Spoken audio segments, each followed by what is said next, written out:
पिछले एपिसोड में हमने देखा कि सिंधु और राशि आश्रम से छुपकर भागते युवराज के लिए होटल में पहुंच जाती हैं। थकान और चोटों से परेशान युवराज से सेवा लेने का आग्रह भी नहीं करती, लेकिन युवराज उन्हें आराम करने के लिए मजबूर करता है।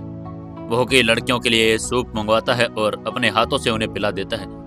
उनका समर्पण देखकर वो लोग दोनों भावुक हो जाती हैं। पहली बार उनकी देखभाल करने की कोई जरूरत कर रहा था और जब वो उनकी मालिश करने की बात करता है तो वो दोनों चौंक जाती है। जैसे ही युवराज ने कहा कि वो उन्हें मसाज देने वाला है तो दोनों लड़कियों को ये समझ ही नहीं आया कि वो क्या जवाब दे।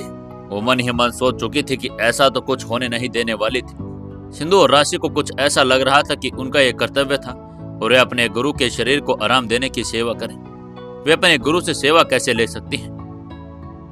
दोस्तों, 295वें एपिसोड में आपका स्वागत है। चलिए आगे की कहानी शुरू करते हैं।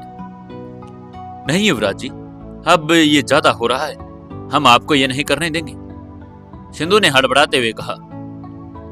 हाँ युवराज जी, हम ये खेल नहीं सकते, हम इस खेल में भाग नहीं ले सकते, हमें शर्म आएगी युवराज जी।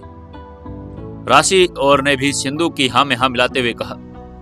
युवराज ने जब उनकी बातें सुनी तो दोनों को घूर कर देखने लगा। सुनो सिंधु और राशि, गुरु मैं हूं ना, तो मेरी बात तुम्हें तो माननी पड़ेगी। मैं जो बोलूंगा वही होगा। मेरी इस बात को तुम दोनों गांठ बांध लो। अगर तुम दोनों ने मेरी बात नहीं मानी तो समझ लेना कि तुम गुरु की आज्ञा की अवहेलना कर रही हो, युवराज ने सख्त लहजे में कहा। अब जब युवराज ने इतना कुछ कह दिया था तो दोनों लड़कियों को कुछ कहने की हिम्मत ही नहीं थी, लेकिन फिर भी उनका दिल बेचैन हो रहा था। चलो हम अब तुम्हारे पैरों को धोने की शुरुआत करते हैं, युवराज ने कहा और फिर इंटरकॉम फोन उठा लिया। उसने होटल स्टाफ को कमरे में बुलाने के लिए कहा। कुछ ही देर में दो नौजवान लड़के अंदर आई। युवराज ने उन्हें देखते ही कहा, तुम दोनों 2 बाल्टी गर्म पानी लेकर आओ और हाँ, हो सके तो उसमें थोड़ी हल्दी और फिटकरी भी डाल लेना। दोनों लड़के बात सुनने के बाद पानी लेने चले गए, लेकिन कमरे से बाहर जाने तक उनकी नजरें लड़कियों पर ही थी। उन्हें युवराज से जलन महसूस हो रही थी कि उनके साथ इतनी सुंदर लड़कियां क्या कर रही है, लेकिन वे कुछ भी नहीं कर सकते थे। वो चुपचाप युवराज के कहे अनुसार पानी लेने चले गए। कुछ ही देर में वो दोनों पानी की बाल्टियां लेकर आ गए और युवराज ने उन्हें पानी लड़कियों के पास पैरों के पास रखने के लिए कहा। दोनों लड़के भी युवराज का इशारा पाते ही बाल्टी लड़कियों के पैरों के पास रखने के लिए आगे बढ़े। जैसे ही उन्होंने सिंधु और राशि को करीब से देखा तो वो दोनों उन्हें देखकर ठिठक गई। सिंधु और राशि के नजदीक आते ही उनके जिस्म की खुशबू से दोनों लड़के मदहोश होते जा रहे थे, लेकिन उन्होंने अपने इमोशंस को कंट्रोल किया और पानी रखकर वापस चले गए। युवराज ने कमरे में पड़ा एक छोटा सा स्टूल उठाया, दोनों लड़कियों के पैरों के पास बैठ गया। उसने धीरे धीरे दोनों के पैरों को गर्म पानी में भिगो दिया। जैसे ही दोनों ने पैर पानी में गए, हल्दी और फिटकरी की वजह से उनके पैरों में जलन होने लगी, जिससे उनके मुंह से हल्की सी आग भी निकल गई। क्योंकि पैरों में छाले पड़ जाने की वजह से वो उनके पैर भी जख्मी हो गए थे, जिन पर हल्दी और फिटकरी का पानी लगना स्वाभाविक था। और दोनों लड़कियां जानती थी कि इसके बाद उन्हें आराम मिलेगा, उनके जख्म भी जल्दी से भर जाएंगे। युवराज ने पहले राशि के पैरों को अच्छे से धोया और साफ किया। उसके पैर किसी बतख की तरह और सफेद और नरम थे। उसके पैरों में उसकी नीली नसें साफ दिखाई दे रही थी। युवराज ने जैसे ही उसे अपने हाथों में लिया और उसे ऐसा लगा कि जैसे उसने रुई के अपने हाथों में पकड़ लिया हो। इसके बाद उसने सिंधु के पैरों को पानी में भिगो दिया। वो पानी में हाथ डालकर उनके पैरों को बहुत अच्छे से साफ कर रहा था। सिंधु को यह सब देखकर बहुत शर्म आ रही थी, लेकिन उसके बाद तक युवराज ने धीरे धीरे उनके गर्दनों को और पीठ तक मजबूती से हथेलियों से मालिश की। राशि को भी पता ही नहीं चला कि वो कब उसकी सारी थकान निकल गई और उसका बदन बिल्कुल हल्का सा हो गया था। पलकें खुद ब खुद झुक गई और वह सपनों की दुनिया में समा गई। सिंधु का भी यही हाल हुआ। वो जानती थी कि युवराज के हाथों का स्पर्श उसे सुकून देगा, और जो अभी अभी राशि को मिला था, लेकिन उसमें अभी भी झिझक थी। लेकिन युवराज ने उसकी एक बात भी नहीं सुनी और उसको भी बड़े आराम से उसके कंधे दबाने शुरू कर दिए। उसकी उंगलियां जब उसकी गर्दन पर गई तो सिंधु को ऐसे लगा मारिया सारी चिंताएं, सारी उलझनें उस स्पर्श में बह गई। उसकी आंखें खुद ब खुद बंद हो गई और वो पूरी तरह से आराम में गई। युवराज ने एक नजर उन दोनों पर डाली। दोनों के चेहरे इतने शांत और निश्चिंत लग रहे थे जैसे बरसों बाद किसी ने उन्हें सुकून दिया हो। उनकी गहरी सांसें इस बात का इशारा कर रही थी कि वे कितनी गहरी नींद में सो चुकी थी। युवराज ने एक लंबी सांस ली और खुद जाकर सोफे पर लेट गया, लेकिन उसके लिए नींद आना आसान नहीं था। उसकी आंखों में अब भी अभिमन्यु की तलाश का ख्याल दौड़ रहा था। उसे जल्द से जल्द उसके गांव पहुंचना था। रात बीत गई लेकिन युवराज की आंखों में नींद का नामो निशान नहीं था। वो खिड़की के बाहर देखता रहा, चांदनी में डूबे उस शहर को जो अपनी ही लय में सांसें ले रहा था। जैसे ही सुबह की पहली किरण कमरे में दाखिल हुई, युवराज ने हल्के से अंगड़ाई ली। उसने खिड़की से बाहर देखा, सूरज धीरे धीरे आसमान में अपनी जगह बना रहा था, जैसे कोई योद्धा अपनी लड़ाई के लिए तैयार हो रहा हो। फिर उसने नजर घुमाई और बिस्तर पर सोई सिंधु और राशि को देखा। दोनों अब भी गहरी नींद में थी। उनके चेहरे पर एक अजीब सी संतुष्टि थी, जैसे बहुत दिनों के बाद उन्हें ऐसी चैन की नींद नसीब हुई हो। युवराज तेज कदमों से उनके पास गया और धीरे से उन्हें जगाने लगा। सिंधु, राशि, उठो, जल्दी से तैयार हो जाओ, सुबह हो गई है, हमें अब जल्दी से निकलना होगा। लेकिन दोनों इतनी गहरी नींद में थी कि उन पर कोई असर नहीं हुआ। युवराज ने फिर हल्के से सिंधु को हिलाया, लेकिन उसने नींद में ही उसका हाथ झटक दिया और कुछ बड़बड़ाने लगी। युवराज ने इस बार थोड़ी सख्ती की आवाज में कहा, सिंधु, राशि, उठो। इस बार जैसे ही सिंधु के कानों में युवराज की आवाज पड़ी, वो अचानक हड़बड़ा कर उठ बैठी। उसकी आंखें अभी भी नींद से भरी थी। उसने बड़ी बड़ी आंखों से युवराज की ओर देखा, जैसे कुछ समझने की कोशिश कर रही हो। फिर अचानक उसे याद आया कि वे यहाँ क्यों थे। उसने झट से राशि को भी जगाया। राशि ने भी धीरे धीरे आंखें खोली और इधर उधर देखा। जब तक वे दोनों अपनी नींद से बाहर आ रही थी, तब तक युवराज फ्रेश होने के लिए चला गया था। सिंधु और राशि दिल ही दिल में बहुत खुश थी। इतनी चैन की नींद उन्हें बहुत दिनों बाद आई थी। थोड़ी देर बाद युवराज फ्रेश होकर वॉशरूम से बाहर आया। उसके चेहरे पर वही गंभीरता थी जो हमेशा रहती थी। उसकी आंखों में एक अलग ही लक्ष्य था, अभिमन्यु तक पहुंचना।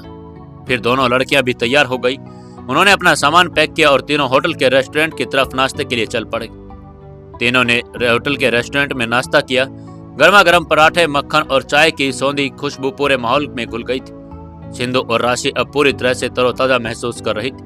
पिछली रात की थकान और चिंता जैसे गुम हो गई थी। युवराज ने होटल के रिसेप्शन पर जाकर पूरा बिल चुकाया और बाहर निकल आया। जैसे वो लोग होटल से बाहर आए, ठंडी ठंडी हवा ने उनका स्वागत किया। मनाली की पहाड़ियों में हल्की गर्म हवा चल रही थी, जो सूरज की किरणों के साथ मिलकर मौसम को सुहावना बना रही थी। सड़क के किनारे ऊंचे ऊंचे देवदार के पेड़ मानो किसी अजनबी यात्री को अपने छांव देने के लिए तैयार हो। युवराज ने अपनी एसयूवी की तरफ कदम बढ़ाए और उसने दरवाजा खोला और खुद ड्राइविंग सीट पर बैठ गया। सिंधु और राशि भी अपने अपने स्थान पर बैठ गई। गाड़ी स्टार्ट की गई और पहाड़ों की टेढ़ी मेढ़ी सड़कों को पार करते हुए धीरे धीरे नीचे की ओर बढ़ने लगी। युवराज ने गियर बदला और गाड़ी को चंडीगढ़ की ओर मोड़ दिया। उनका अगला पड़ाव दिल्ली था। वहां उन्हें अभिमन्यु के गांव पहुंचना था। युवराज के मन में विचारों का तूफान चल रहा था। अभिमन्यु है कहां? क्या वो सच में जिंदा था, या अगर था तो वो क्यों गायब था? सिंधु और राशि ने भी गाड़ी में बैठते ही अपनी सीट बेल्ट बांध ली, लेकिन उनके मन में कई सवाल चल रहे थे। युवराज जी, आपको क्या लगता है कि सीनियर अभिमन्यु हमें वहां मिलेंगे? राशि ने हल्की आवाज में कहा। युवराज ने अपनी आंखें सड़क पर टिकाए रखते हुए गहरी सांस ली और कहा, राशि, मेरा दिल कह रहा है कि इस बार हम सीनियर अभिमन्यु से मिलकर ही रहेंगे। सिंधु और राशि चुप हो गई। गाड़ी के भीतर एक अजीब सी गंभीरता छा गई।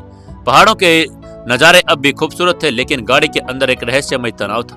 गाड़ी चंडीगढ़ से होते हुए दिल्ली की तरफ बढ़ रही थी। दूसरी ओर मुंबई में सुबह का समय था और सूरज की किरणें ऊंची ऊंची इमारतों के शीशों से टकराकर पूरे शहर में सुनहरी चमक बिखेर रही थी। समंदर की लहरें किनारे से टकराकर एक मधुर संगीत बना रही थी। सिंघानिया हाउस के हॉल में एक लंबा चौड़ा चमचमाता लकड़ी का टेबल और उसके पास बैठी काव्या सिंघानिया। काव्या अपने रोजमर्रा के अंदाज में सफेद सिल्क की साड़ी पहने हुई थी। हल्के मेकअप में भी बेहद आकर्षक लग रही थी। उसकी आंखों में वही तेज था, वही साहस जिससे पूरी कॉर्पोरेट दुनिया उससे खौफ खाती थी। वो अपने पसंदीदा रूम में गर्म कॉफी के घूंट भर रही थी जब अचानक उसका मोबाइल बज उठा। ट्रिंग ट्रिंग। उसने फोन उठाया, स्क्रीन की तरफ देखा। एक अनजान नंबर था। उसने हल्की भौहें चढ़ाई और खुद से बुदबुदाई, ये किसका नंबर है? उसने कॉल रिसीव की और कान से लगाया। दूसरी तरफ से कुछ पल चुप्पी रही, फिर एक गंभीर दमदार आवाज आई, मैं रहबरा आश्रम की मंजू बोल रही हूं। मैं तुम्हें मार्शल आर्ट प्रतियोगिता के लिए चुनौती देती हूं। काव्या की आंखें संकुचित हो गई। उसकी उंगलियां काफी कप के हैंडल पर कस गई। चुनौती? उसने चौंक कर कहा, लेकिन मैं तो तुम्हारे आश्रम और तुम्हारे बारे में कुछ भी नहीं जानती। मैं तुम्हारी चुनौती क्यों स्वीकार करूं? दूसरी तरफ से एक जोरदार ठहाका गूंजा। क्यों काव्या सिंघानिया, ग्रुप की चेयरवुमैन इतनी कमजोर है कि एक चुनौती से डर रही है? अगर इतना ही डर लग रहा है तो ऐसे ही हार मान लो, मेरे सामने झुक जाओ। काव्या की आंखों में गुस्से की लपटें उठी। उसने फोन को कसकर पकड़ा और गुस्से में कहा, तुम्हारी इतनी हिम्मत, अब देखना कौन किसके सामने झुकता है। असल में काव्या ये सब जानती थी। युवराज ने उसे पहले ही इस चुनौती के बारे में बता दिया था। वो मंजी देवी की चुनौती का इंतजार ही कर रही थी ताकि उसकी चाल का सही जवाब दिया जा सके। दूसरी ओर मंजू देवी फिर से हंसी। यही तो मैं चाहती थी काव्या, बहुत बढ़िया। तो सुन लो, अगला 1 घंटा तुम्हारे पास है। हमारी फाइट बुर्ज कल्ब की रिंग में होगी। ये कहते ही मंजू देवी ने फोन काट दिया। काव्या के चेहरे पर एक शैतानी मुस्कान आ गई। उसने मन ही मन सोचा, अब आएगा ऊंट पहाड़ के नीचे।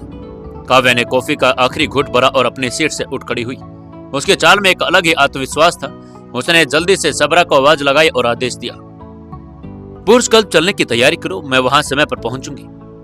सिंघानिया हाउस में हलचल मच गई। नौकर चाकर भाग दौड़ करने लगे। काव्या ने भी अपनी तैयारी करके ट्रेनिंग गियर निकाले और ब्लैक फिटनेस सूट जिससे उसका हर मुंह स्पष्ट दिखे। उसने बालों को पोनीटेल में बांधा और अपने स्पोर्ट्स कार की चाबी उठाई।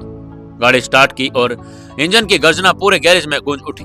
गाड़ी रफ्तार पकड़ चुकी थी बुर्ज क्लब की और जहां एक भारी मुकाबला होने वाला था। काव्या की कार मुंबई की चौड़ी सड़कों पर फर्राटे भर रही थी। उसके चेहरे पर एक अजीब सी शांति थी, लेकिन उसकी आंखों में तूफान था। रफ्तार, रणनीति और रंजिश सब कुछ एक साथ उसके नशों में दौड़ रहा था। उसके हाथ स्टीयरिंग व्हील पर मजबूती से जमे थे और उसकी सांसें गहरी हो चुकी थी। बुर्ज क्लब जहां सिर्फ ताकत और हुनर की कद्र होती थी, ये कोई साधारण जिम या फाइटिंग एरिना नहीं था, बल्कि एक अखाड़ा था जहां सिर्फ असली फाइटर्स खड़े रह सकते थे। मुंबई के सबसे ताकतवर और खूंखार फाइटर्स यहाँ अपने दांव आजमाते थे। यहाँ की जमीन ने कई विजेताओं को देखा और उतने ही हारने वालों की चीखें भी सुनी थी। काव्या जानती थी कि मंजू देवी कोई साधारण महिला नहीं थी। अगर वो इतनी शान से चुनौती दे रही है तो उसके पीछे कोई न कोई तो बड़ी वजह जरूर होगी। काव्या ने कार की स्पीड बढ़ाई। सामने बुर्ज क्लब का गेट दिखने लगा। बड़ी बड़ी दीवारों से घिरा हुआ, अंदर से आती गूंजती हुई चीखें और मुक्कों की आवाजें इस जगह की पहचान थी। क्या लगता है दोस्तों आपको, क्या होगा आगे? क्या काव्या मंजू देवी को हरा पाएगी या फिर उसके ताकत के आगे हार मान लेगी? वहीं उधर क्या युवराज अभिमन्यु के गांव पहुंच जाएगा? क्या उसको अभिमन्यु वहां मिल पाएगा? क्या होंगे इन सभी सवालों के जवाब जानने के लिए सुनते रहिए सुकून FM पर बेमानी मोहब्बत। और जिन्होंने अभी तक चैनल को सब्सक्राइब नहीं किया है, जल्दी से चैनल को सब्सक्राइब कर लें और कमेंट करके जरूर बताएं कि कहानी कैसी लग रही है।